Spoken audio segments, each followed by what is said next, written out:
Dans les prochains numéros, tu vas avoir à prendre les opérations et les mettre toi-même en colonne. Donc, ce que je te suggère, c'est d'utiliser un tableau de numération.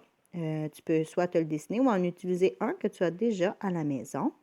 Alors, pour commencer, on va regarder notre opération. Nous avons 24 et 2 dixièmes auquel on ajoute 159 et 83 centièmes.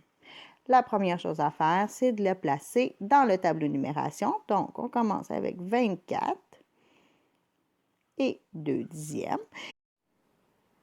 Et là, comme tu vois, hein, le tableau de numération, en fait, ça te permet de bien aligner tes chiffres dans tes colonnes, donc de ne pas te tromper au niveau de tes valeurs de position. On va maintenant ajouter 159. Alors, 159 et 83 centièmes. Donc, 83 centièmes ici. Quand on additionne, on est toujours mieux de commencer de la droite, donc de la plus petite position jusqu'à la plus grande position. Pourquoi? Valeur de position, parce que à ce moment-là, ça facilite l'utilisation de nos retenues. OK? Alors, si on voit ici, ça peut arriver des fois qu'on a un petit carré vide, ici, hein, un petit espace vide. Alors, tu as le choix. Il ne vaut rien, donc tu pourrais te faciliter la tâche visuellement et ajouter un petit zéro, mais ce n'est pas vraiment nécessaire. Donc, c'est juste pour justement éviter de se tromper au niveau des additions-soustractions. C'est surtout très facilitant quand justement tu as une soustraction à faire. Il faut que tu ajoutes ton petit zéro pour aller faire tes emprunts dans la valeur plus grande. Alors, on commence avec notre addition. 0 auquel on ajoute 3 centièmes, donc ça donne 3 centièmes.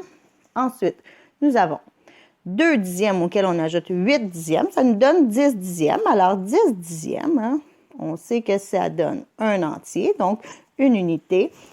On n'a plus rien dans notre... on n'a pas rien dans notre colonne des dixièmes. On va aller mettre notre petite unité qu'on a formée.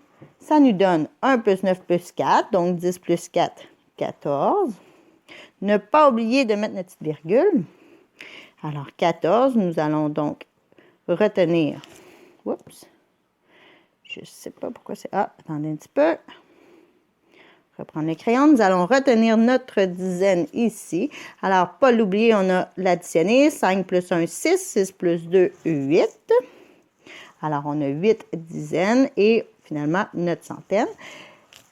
Alors, la réponse de cette addition, de 24 et 2 dixièmes plus 159 et 83 centièmes nous donne 184 et 3 centièmes. Alors voilà, c'était tout. C'est tout pour cette petite capsule. Tu vas avoir à faire la même chose dans les prochains numéros.